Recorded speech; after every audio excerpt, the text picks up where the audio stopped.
kwangempela ukuthi yonke imibuso ikhonza inkosi eyodwa. Wena Mskiti unodumihlezi kaMenzi. Isishiphi sikhonga ukunya. Sekusamahlobo akho ke manje Skiti. Wenzisizwe. Ukuyigwema impi hlaze kumqondo ophusile. Ephimbi yohlala nomphumela. Ungedala sobe siphezulu kwabo.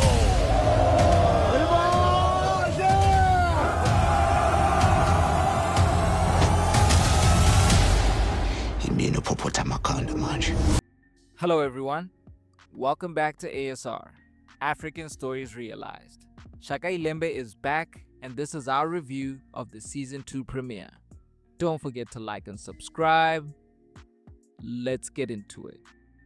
Episode 1 picks up with more bloodshed. As Shaka makes his way back to KwaNobamba, he sends assassins to kill his brother, Bhakhauza, the grandson of Phungashwe, king of the Bhuthelezi, who was taking a dip in the river with his comrades. Shaka's men arrived, killing one of Bhakhauza's bodyguards before taking the young prince's life in front of his men.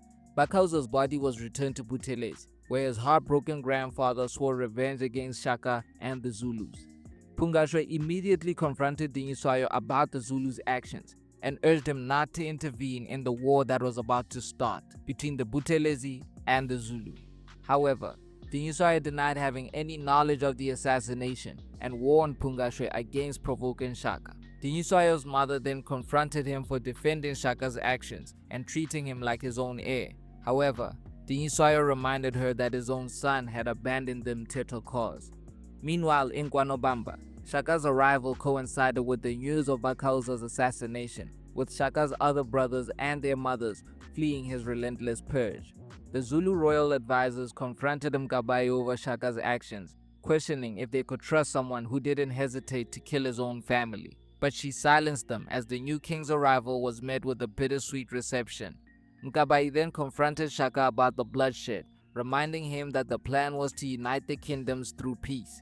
But Shaka was determined to bury all the potential challenges to his Zulu throne.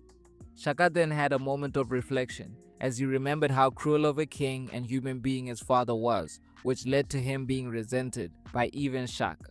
Shaka decided to soften his approach when Zwijana's mother, Bibi, and her family were forced to kneel before the king, begging for their lives, with Shaka ultimately sparing them after they accepted his rule. Meanwhile, at the Ndwandwe palace, Zwide's men returned from war, celebrating a bloody victory over the Tonga tribe. We are introduced to Zwide's sons and his nephew, Nzilikazi, who was praised for his skill on the battlefield. King Muhalo of the Tonga was then sentenced to death by Zwide, who forced the king's wife and mother to carry out the execution as the Ndwandwe tribe watched on. Shaka was then confronted by Mbopa, one of Umutli's most loyal servants. He questioned why the king killed Umutli, and Shaka explained that he wanted Mutli by his side, but he rejected his offer and stood in the way of what was rightfully his.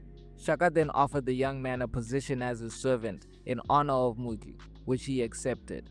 Meanwhile, Nandi delivered a chilling warning to the people of Elangeni. Despite them asking Nandi to forgive them for how her and Shaka were treated there, Nandi was on a warpath as she rejected their apology and promised them that their day will come.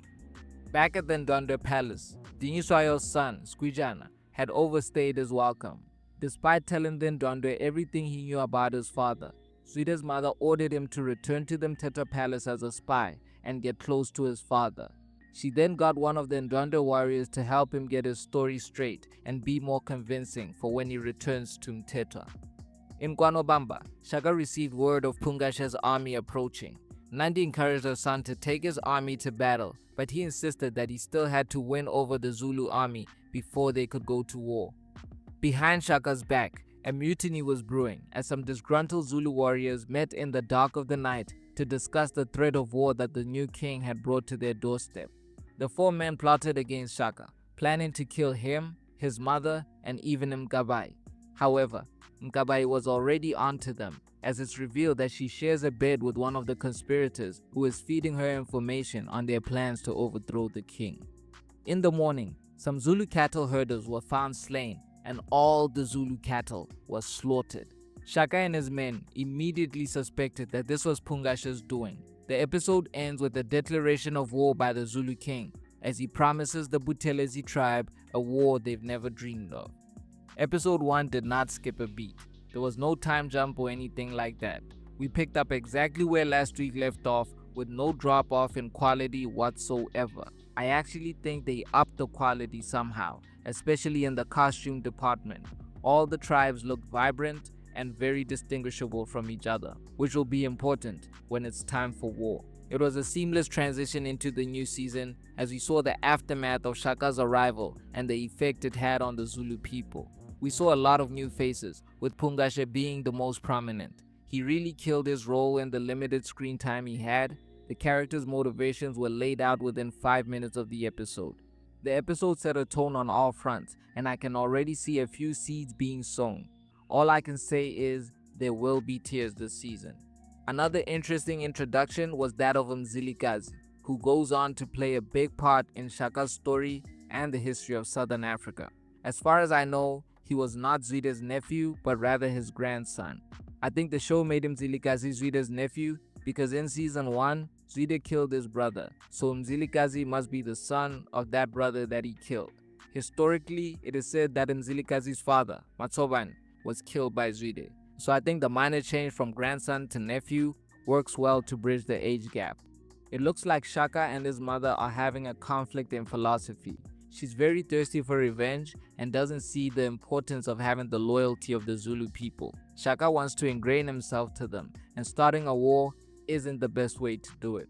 But like Mkabayi said, they had to kill Bhakhauza because through his grandfather's royal blood, he had the strongest claim to the throne. So it had to be done. Shaka's other brothers will no doubt feature down the line, so there's still a lot of story left. It hasn't officially been confirmed yet, but apparently Shaka iLembe season 3 is already in the works, which I have to guess will be the final season. The show has done well to paint Shaka as more than just a ruthless warlord, making him more vulnerable as he battles with his conscience and humanity. Lebohang has also done very well to convey those feelings. It was a very strong start to season 2, and I look forward to seeing how it unfolds. I'd love to hear your thoughts on the premiere, so comment with your first impressions of Shaka iLembe season 2. We'll be back next week with another review. Don't forget to like and subscribe. This is ASR for the love of African filmmaking and storytelling.